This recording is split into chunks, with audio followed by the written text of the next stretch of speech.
आपने विधानसभा भेजकर इस सरकार का घमंड तोड़ने का काम किया। और मैं बधाई देना चाहता हूँ इसराना हल्के के 36 बिरादरी के कांग्रेस पार्टी कार्यकर्ताओं को।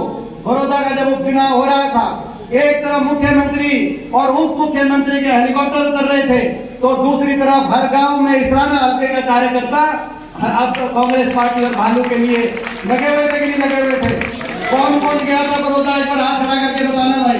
पूरा इसराना बड़ौदा गया था, आप नजारा देख सकते हैं। हमारे बीच में हमारे भाई आज के आयोजक, उससे पहले हमारे विधायक भाई सुरेंद्र पवार जी, हमारे सभी, मैं एक का नाम नहीं ले रहा, सभी पूर्व विधायकगण, आदरणीय प्रोफेसर वीरेंद्र जी, बहुत से हमारे साथियां उपस्थित हैं। मैं एक का नाम नहीं ले रहा समय के अभाव की वजह से। और आज के हमारे कार्यक्रम के आयोजक हमारे नौजवान भाई, हमारे एक ऐसे संघर्षशील जो आपके बीच में आपके सुख दुख के साथी, जिनको मैं बधाई देना चाहता हूं कि आज मतलौडा में हमारे पहले भी प्रोग्राम हुए हैं। सरकार में थे तब भी प्रोग्राम हुए थे। जो ये कॉलेज की बात, ITI की बात अभी बता रहे थे, आपको याद होगा, वो प्रोग्राम भी याद होगा जब यहीं पे मंडी में हुआ था हमारे इसी शहर के नीचे। कौन कौन उस प्रोग्राम में था? एक बार हाथ खड़े करके बताना भाई। ये देखो वो प्रोग्राम आपको याद होगा। और इलेक्शन के बीच में भी जब प्रोग्राम हुआ था, यही साथ में हेलीकॉप्टर अपना उतरा था कि नहीं उतरा था? और उस दिन डिक्लेयर हो गया था। मगर अपनी जो पिछले कुछ सालों के अंदर मतलौडा के प्रोग्राम हुए हैं, मैं समझता हूँ आज का प्रोग्राम सबसे बड़ा कार्यक्रम है और सबसे बड़ी रैली आज आपने करने का काम किया है। बहुत हौसला हमारा बड़ा है। बीजेपी के साथ इस लड़ाई में, खट्टर सरकार के साथ प्रदेश में किसान आंदोलन में 750 किसानों की बलि लेने वाली सरकार, हमारी बेटियों को, पहलवानों को दिल्ली की सड़कों पे घसीटने वाली सरकार, कर्मचारियों पे, सरपंचों पे, सफाई कर्मचारियों पर लाठी बरसाने वाली सरकार, एक अहंकारी सरकार के साथ हम लड़ाई लड़ रहे हैं। और उस लड़ाई में बीजेपी के पास सत्ता बल भी है, असीम धन बल भी है, मीडिया बल भी है, तंत्र बल भी है, और हमारे पास कुछ है उस लड़ाई में, तो आपका आशीर्वाद है। और आज आपने बहुत आशीर्वाद मतलौडा में दिया है इस लड़ाई में। मैं आपका धन्यवाद करता हूँ। इसराना हल्के का, मतलौडा का मैं बहुत बहुत धन्यवाद करता हूँ। हमारे भाई बलबीर को बहुत बहुत बधाई देते। आज हरियाणा प्रदेश में दोबारा से फैसले की घड़ी आ गई है।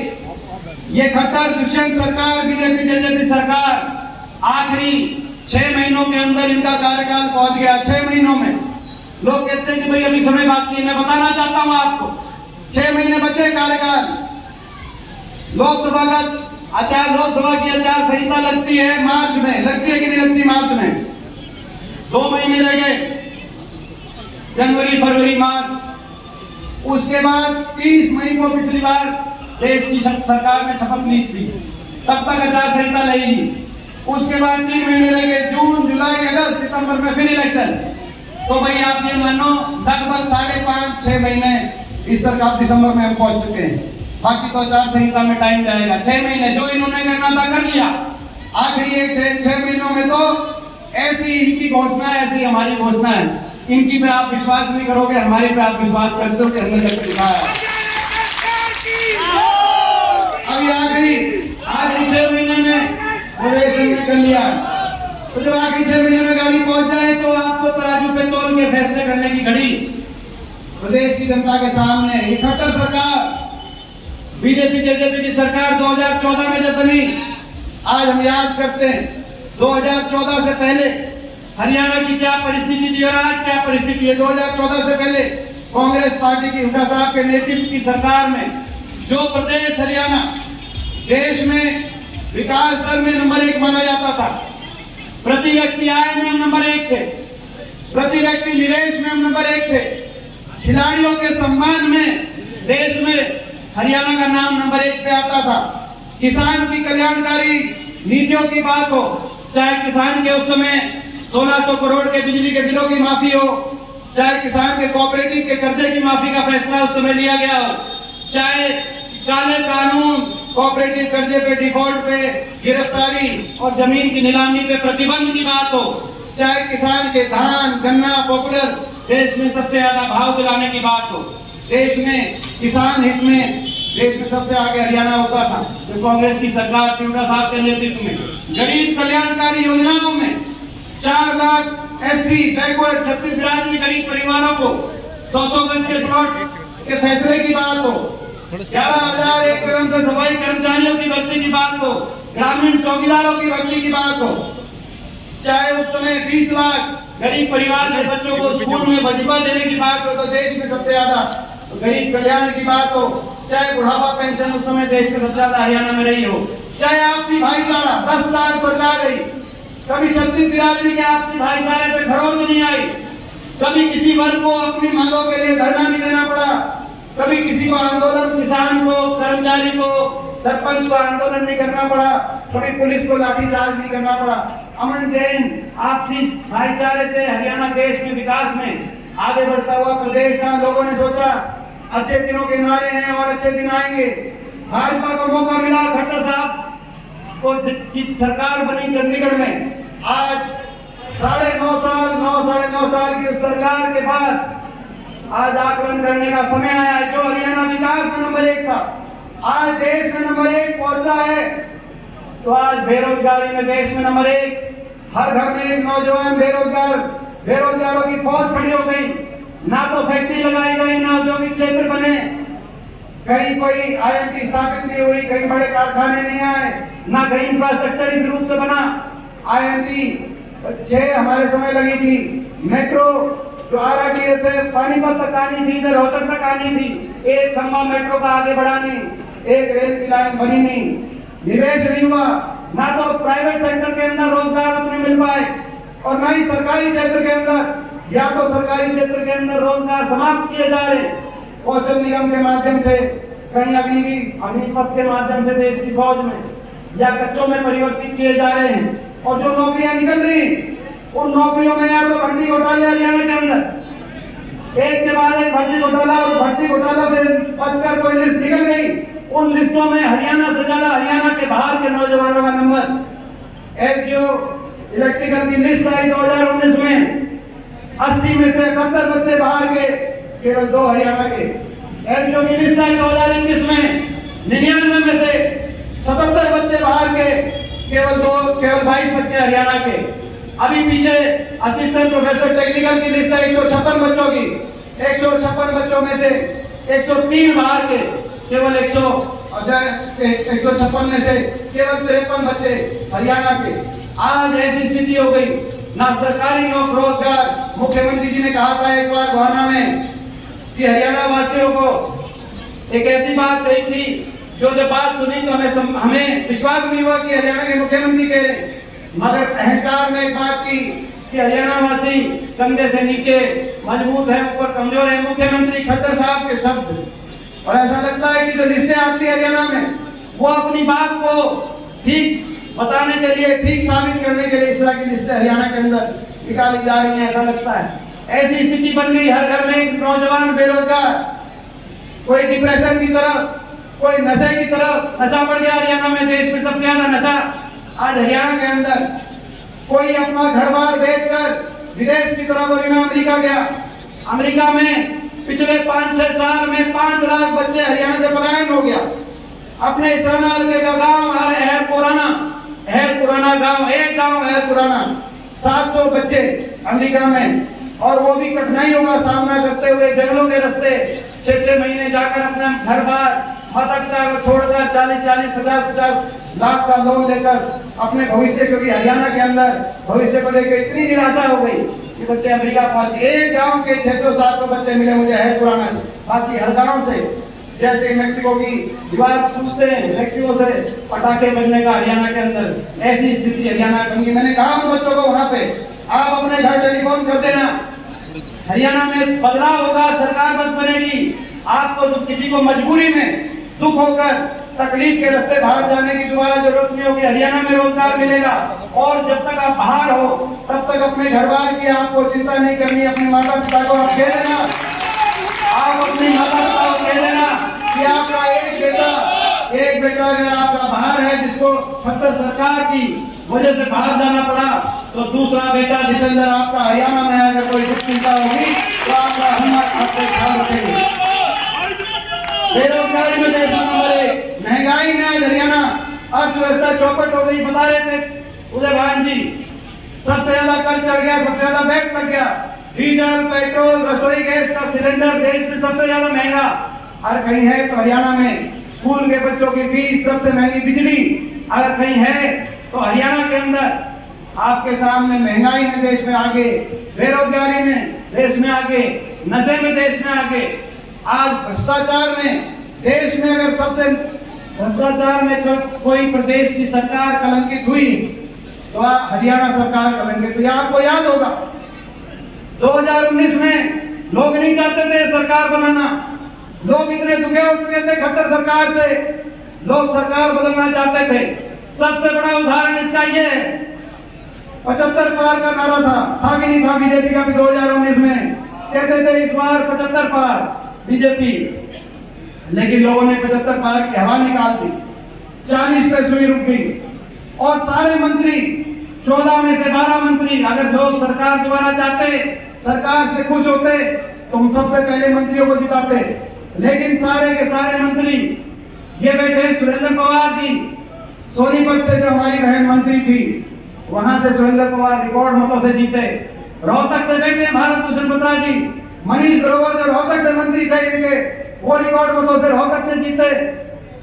तो इस राणा से जो यहाँ में कैसे भूल गया, इस राणा के जो मंत्री थे, अगर 75 पार का नारा लोगों गले उतरता, सरकार को दोबारा देखना चाहते तो उनको मौका देते, लेकिन इस राणा के लोगों ने भी मतदान किया, ये सोच के मतदान किया कि भाई जो है ये सरकार लोगों के हक में काम नहीं करेगी। मैं आपका धन्यवाद करता हूँ, यहाँ से आपने रिकॉर्ड मतों से बलबीर जी को यहाँ से आपने मिलने का मौका दिया।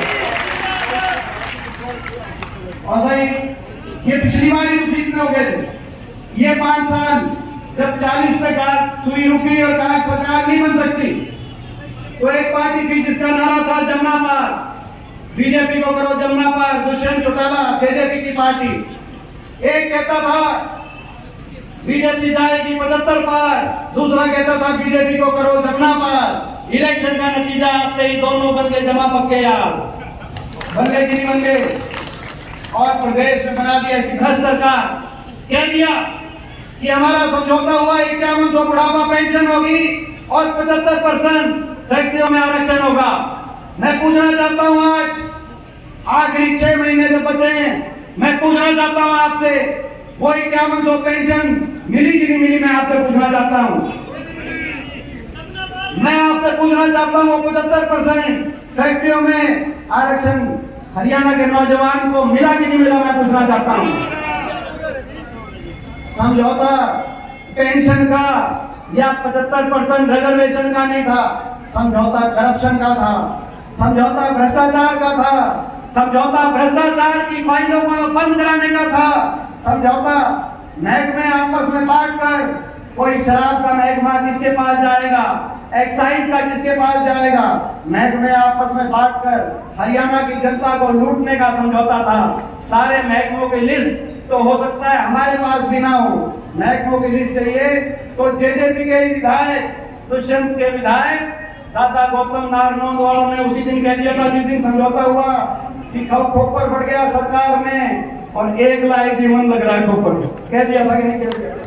भ्रष्टाचार के आधार पर सरकार, सबसे ज्यादा बेरोजगारी, सबसे ज्यादा महंगाई, हरियाणा को विकास की पटरी से उतारने वाली सरकार और देश में सबसे ज्यादा अहंकार रखने वाली सरकार, सबसे ज्यादा घमंड करने वाली सरकार। अहंकार की क्या पराकाष्ठा?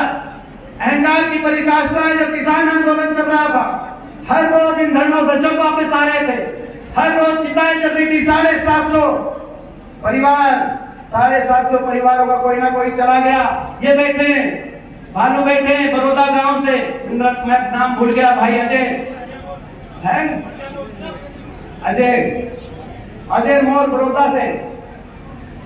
आपके और हमारे जैसा एक नौजवान, हमारी उम्र का नौजवान, 3 छोटी छोटी बेटियां, आधे की जगह नौजवान चला गया, 3 बच्चियां स्कूल के अंदर हैं, कोई संभालने वाला नहीं।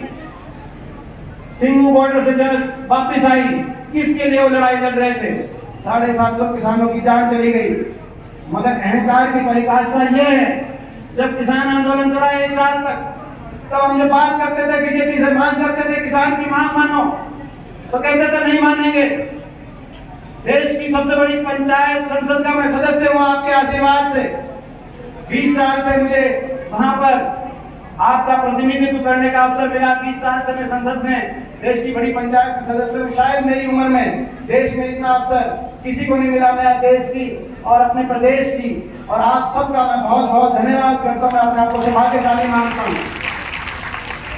रोहतक वालों ने मुझे 3 बार लोकसभा से, इस बार मैं राज्यसभा में हूं, जब इन्होंने लोकसभा में मुझे रोकने के लिए चक्रव्यूह रचा, मैं उस बात के लिए भी धन्यवाद करता हूं। और इस बार मैं इनको चुनौती देता हूं, चक्रव्यूह रचा था आपने रोहतक में, इस बार जितने चक्रव्यूह में आप रच लेना, वो चक्रव्यूह भी तोड़ेंगे और संसद में लोकसभा के अंदर भी पहुंच के आपको दिखाएंगे। ये जब हम बोलते थे, मगर मेरा दुर्भाग्य भी है, सौभाग्य तो है लेकिन दुर्भाग्य भी है कि उस समय मैं देश की संसद में किसान आंदोलन के समय, जब हरियाणा के 15 सांसदों में से 14 सांसद बीजेपी के, एकमात्र विपक्ष के सांसद के रूप में जब मैं उनके बात रखता था, तो मेरा मजाक उड़ाया जाता था। तो मेरा नहीं, देश के किसान का मजाक उड़ाने का काम बीजेपी पार्टी के सांसद करते थे। मैं बोलता था किसान की बात मानो, कहते थे नहीं मानेंगे। मैं कहता था किसान को किसान मानो, कहते नहीं मानेंगे उपद्रवी। मैं जब कहता था किसान को कम से कम इंसान मानो, सहानुभूति के 2 शब्द आपके मुंह से निकलने चाहिए, बोले नहीं, सहानुभूति का 1 शब्द भी नहीं निकालेंगे। दुख होता था, दिल में टीस होती थी, आंख में आंख डाल के। उस समय मैंने उनको कहा था कि जिस वर्ग को आप उपद्रवी बता रहे हो, देशद्रोही बता रहे हो, ये वो वर्ग है, ये वो वर्ग है जिसका एक बेटा ट्रैक्टर का स्टीयरिंग पकड़कर देश को खाद्य सुरक्षा देता है, तो दूसरा बेटा स्टीयरिंग गन पकड़कर चीन और पाकिस्तान की सीमा पर देश को सुरक्षा देने का काम करते हैं। देशभक्त वर्ग है, इसको आप इस तरीके से अपमानित ना करो। लेकिन अहंकार वहीं समाप्त नहीं हुआ सरकार का। आपने अहंकार देखा होगा, जब सफाई कर्मचारी और ग्रामीण चौकीदार करनाल में गए अपना मानदेय बढ़ाने के लिए, उनपे जो लाठी लेकर गांव को की सुरक्षा करता है, उनकी कमर में लाठी बरसाने का काम इस सरकार ने करनाल में किया। जब हमारी आंगनबाड़ी बहनें, आशा वर्कर अपना मानदेय बढ़ाने गई, उन पर लाठीचार्ज और पानी की बौछारों से उनको निशाने पे लेने का काम इस सरकार ने किया। अहंकार वहीं समाप्त नहीं हुआ। जब कर्मचारी ओल्ड पेंशन स्कीम के लिए गए पंचकुला में, तो कर्मचारियों पे लाठीचार्ज। जब सरपंच गए, सोचते थे छोटी सरकार है, बाकियों पे लाठीचार्ज हो रहा है, सरपंचों को तो ये सरकार कम से कम बसने का काम करेगी, लेकिन सरपंचों को भी इस सरकार ने अपनी लाठियों के निशाने पे लेने का काम किया। कोई ऐसा वर्ग नहीं, अहंकार यही समाप्त नहीं हुआ। आपने देखा ऐसी बेटियां जिन्होंने हमारे देश के ओलंपिक में मेडल लेके जो बेटियां आई, वो बेटियां अपनी इज्जत की, न्याय की जब लड़ाई लड़ रही थी दिल्ली में जंतर मंतर में, एक ऐसे आरोपी भाजपा के एक ऐसे सांसद जो आरोपी सांसद है, जिसके बारे में दिल्ली पुलिस ने भी लिख दिया कि ये सांसद हर मौके पे हमारी बेटियों के साथ दुर्व्यवहार करते थे। ऐसे सांसद के खिलाफ जब न्याय की लड़ाई लड़ रही थी, तो जो लोग भाजपा के, जो मंत्री, जो मुख्यमंत्री, जो खेल मंत्री, जो प्रधानमंत्री हमारे खिलाड़ियों के साथ जब मेडल लेके आते हैं, उनके साथ फोटो खिंचवाते हैं। जो लोग अहमदाबाद पहुंच गए थे क्रिकेट वर्ल्ड कप के फाइनल में कि अगर जीतेगी तो जीतते ही सबसे पहले हम फोटो खिंचवाएंगे, लेकिन उन बेटियों के साथ फोटो खिंचवाने की बात तो दूर की बात है, किसी का एक बयान भी नहीं आया कि आप हरिद्वार में अपने मेडलों को निराश होकर मत बहाओ, आपको इस देश में न्याय मिलेगा। अहंकार की गोपनी काजी तो वो देश है जहां पे अपनी नहीं, अपने दुश्मन की भी बहन बेटी की इज्जत, खुद की इज्जत मानी जाती है। वो देश है महाराणा प्रताप का देश है, जहां अपनी बहन बेटी की इज्जत के लिए शौर्य और बलिदान की इतिहास है। ये देश महाभारत का देश है, जहां बहन बेटी की इज्जत के लिए यही कुरुक्षेत्र में महाभारत का युद्ध हुआ। तो ये कैसी सरकार थी, कितना अहंकार था, और वो कौन लोग थे जिन्होंने उन बहन बेटियों को अपमानित करने का काम किया। घमंड और अहंकार मुख्यमंत्री जी। जब खेल मंत्री पे आरोप लगे तो कहा खेल मंत्री को हम कैबिनेट मंत्री से नहीं हटाएंगे, 10 से मस नहीं करेंगे। जहां जाते हैं मुख्यमंत्री जी अहंकारी शब्द बोलते हैं। सही कार्य कह रहे थे अभी उदय भान जी जब गए, एक महिला ने कहा कि हमारे रोजगार नहीं, बेरोजगारी बहुत होगी, एक फैक्ट्री लगवा दो। बोला आपको बिठा के चंद्रयान भेज देते हैं, वहीं पे चंद्रयान पे आपको बिठा के सकते हैं। आपको एक महिला ने खड़े होकर कहा सिरसा में कि मेरा 22 साल का बच्चा नशे से चला गया, बेरोजगारी और नशे का ये आलम है, बीजेपी वाला कोई आदमी नशे में पाना काम करता है, उसके खिलाफ कार्रवाई करो। तो मुख्यमंत्री जी ने कहा इसको उठा के बाहर फिकवाओ। एक भाई खड़ा हुआ तो क्या दूसरी पार्टी का इसको पिटवाओ। आंदोलन जब किसान चल रहा था तो कहा कि अपने हाथ में लाठी ले लो, ये सबकी कहीं पे लाठी उठाने का काम करो। ये अहंकार के शब्द है।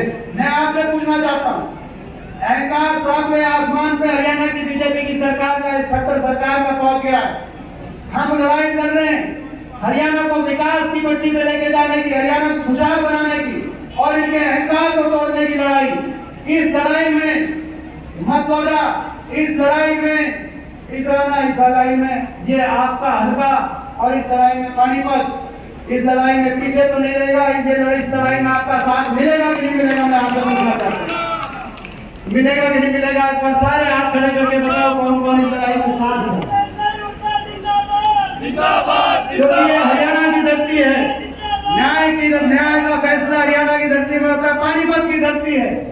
दिल्ली में किसका भविष्य होगा इसका फैसला हमें पानीपत के युगों की इतिहास से बताता है। ये हरियाणा की धरती है। न्याय की लड़ाई कुरुक्षेत्र में लड़ी गई, पानीपत में लड़ाई गई और देश को दिशा देने का काम अगर कोई वीर भूमि करती है तो हरियाणा की ये पावन धारा करती है। और आज संकल्प लेते हैं, आज हम संकल्प लेते हैं। आज इस अवसर पर जो हमारे भाई बलबीर जी द्वारा ये आयोजित किसान हल्के की आज इस सभा में जो हौसला हमें मिला है, 6 महीने बाद हम संकल्प लेते हैं हरियाणा में ऐसी सरकार जाएगी जो किसान का, गरीब का, खिलाड़ी का, व्यापारी का अपमान करे और हरियाणा में सबका मान सम्मान करने वाली सरकार हरियाणा में आएगी। हम संकल्प लेते हैं, हम संकल्प लेते हैं हरियाणा के अंदर अहंकारी सरकार जाएगी और हरियाणा में अहंकार फ्री सरकार आएगी। हम संकल्प लेते हैं, हम संकल्प लेते हैं हरियाणा के अंदर ऐसी सरकार जाएगी जो बड़े बुजुर्गों को 5100 बुढ़ापा पेंशन का वायदा दे, झांसा दे, मगर पेंशन ना दे। और हरियाणा में हुड्डा साहब के, उदय भान जी के नेतृत्व में हरियाणा के बड़े बुजुर्गों को देश में सबसे ज्यादा 6000 बुढ़ापा पेंशन देने वाली सरकार हरियाणा में आए। हम संकल्प लेते हैं ऐसी सरकार जाएगी जो हमारे खिलाड़ियों को घसीट घसीट के दिल्ली में एक उदाहरण देने का काम करे। मगर हरियाणा में हुड्डा साहब के नेतृत्व में, उदय भान जी के नेतृत्व में एक ऐसी सरकार आएगी जिसमें देश में सबसे ज्यादा मान सम्मान हो खिलाड़ी का, तो हरियाणा की इस खेल खिलाड़ियों की भूमि में खिलाड़ियों का मान सम्मान हरियाणा में ऐसी सरकार। हम संकल्प लेते हैं ऐसी सरकार हरियाणा से जाएगी जो देश में सबसे ज्यादा महंगाई, हर घर का बजट बिगाड़ने का काम करे। ऐसी सरकार जाएगी और हरियाणा में एक ऐसी सरकार आएगी जो हर गृहिणी को 500 रुपए में सिलेंडर और 300 यूनिट फ्री बिजली हर घर में देने का काम करे। हरियाणा में ऐसी सरकार आए। हम संकल्प लेते हैं एक ऐसी सरकार हरियाणा से जाएगी जो भाई को भाई से लड़ाने का काम, कहीं धर्म कहीं जाति पे अपनी राजनीतिक रोटी सेकने का काम करे। और एक ऐसी सरकार हुड्डा साहब के नेतृत्व में, उदय भान जी के नेतृत्व में कांग्रेस पार्टी की एक ऐसी सरकार आएगी जो देश में सबसे ज्यादा मजबूत चट्टान की तरह भाईचारा बनाने का मिसाल हरियाणा में कायम करे। ऐसी सरकार आए।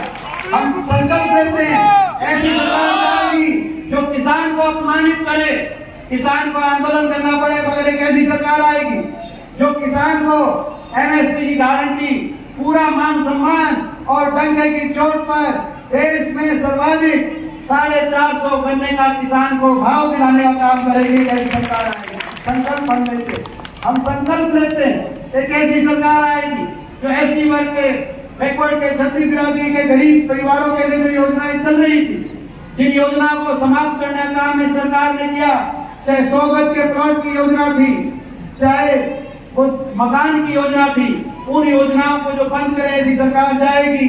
इन योजनाओं को दोबारा से शुरू किया जाए, कांग्रेस पार्टी की सरकार आएगी। 100 गज के प्लॉट की योजना भी दोबारा शुरू होगी और सरकारी सहायता से 2 कमरे का इंदिरा आवास योजना में मकान हर परिवार को दिलवाने का, वंचित परिवार को ऐसी सरकार है। और भाई हम ऐसी संकल्प लेते हैं सरपंचों पे लठ बरसाने वाली सरकार जाएगी और सरपंचों के हाथ में कलम देकर अधिकार दिलवाने वाली सरकार हरियाणा के अंदर आएगी। हम संकल्प करते हैं कि कर्मचारियों को पे लाठीचार्ज करने वाली सरकार जाएगी और कर्मचारियों को ओल्ड पेंशन स्कीम सरकार गिराने वाली सरकार हरियाणा में आएगी। हम संकल्प लेते हैं कि सफाई कर्मचारी ग्रामीण चौकीदारों को शोषित करने वाली सरकार जाएगी और सफाई कर्मचारी और ग्रामीण चौकीदारों की दोबारा से भर्ती करके और उनको पक्का कराने वाली सरकार हरियाणा के अंदर आएगी। हम ये संकल्प लेते हैं कि हरियाणा को विकास की पटरी से उतारने वाली सरकार जाएगी। हरियाणा से एक एक करके सारे प्रोजेक्ट छीनने वाली सरकार, कहीं एयरपोर्ट छिन गया, कहीं एम्स का अस्पताल छिन गया, कहीं एयरपोर्ट फैक्ट्री छिन गई, कहीं मेट्रो सड़क छिन गई। हम संकल्प लेते हैं हरियाणा को दोबारा से विकास में देश में नंबर 1 बनाने वाली सरकार, दिल्ली से मेट्रो लाकर बहादुरगढ़ की मेट्रो को रोहतक तक और कुंडली से मेट्रो पानीपत तक लेके आने वाली सरकार हरियाणा में आएगी। संकल्प, ये हमारे संकल्प है। मैं आप सबसे पूछना चाहता हूँ, इन संकल्पों में पिछली बार थोड़ी वोटों से ले गए थे। इन्होंने 75 पार का नारा दिया, मीडिया के माध्यम से प्रचारित किया, लोगों ने सोचा शायद बीजेपी की बनती होगी। 3900 वोटों का फर्क रह गया प्रदेश में। एक गांव की वोट होती है 3900 वोट। 2019 में कांग्रेस पार्टी की ज्यादा आती तो कांग्रेस की 36 सीट और भाजपा की 35 सीट आती। आज मैं आपसे पूछना चाहता हूँ, ये जो संकल्प, इनके घमंड तोड़ने का संकल्प, हरियाणा को आगे लेके जाने के संकल्प, इन संकल्पों में आपका साथ और पूरा आशीर्वाद इन 6-7 महीनों में मिलेगा कि नहीं मिलेगा, मैं आपसे पूछना चाहता हूँ। आशीर्वाद इस लड़ाई में, इस न्याय की लड़ाई में, इस लड़ाई में पानीपत और इस लड़ाई में प्रदेश में किसी के पीछे तो नहीं रहेगा, मैं आपसे पूछना चाहता हूँ। तो हम आपको विश्वास दिलाते हैं कि इस लड़ाई में जीत आपकी होगी, इतिहास रचा जाएगा। अगले साल जब दिवाली मनाएंगे, जब विजयदशमी का त्योहार आएगा, हरियाणा में आपकी सरकार, कांग्रेस पार्टी की सरकार हरियाणा में अगला विजयदशमी का त्योहार लेके आएगा। मैं धन्यवाद करता हूँ। और मैं एक और कह रहा हूँ, बलबीर कह रहे थे कि एमपी साहब मतलोडा में ये कराना है, इसराना में ये कराना है। मैं पूछना चाहता हूँ आपसे, तो हमारे यहाँ से विधायक नहीं थे, बलबीर आप एमएलए नहीं थे, कोई यहाँ से विधायक नहीं थे, तब आपको याद होगा जब मतलोडा में कॉलेज बनवाया, सारे हल्के के अंदर ITI की बात थी, या पूरे हल्के में अस्पताल की बात हो, सड़कों की बात हो, तब यहाँ से विधायक नहीं थे।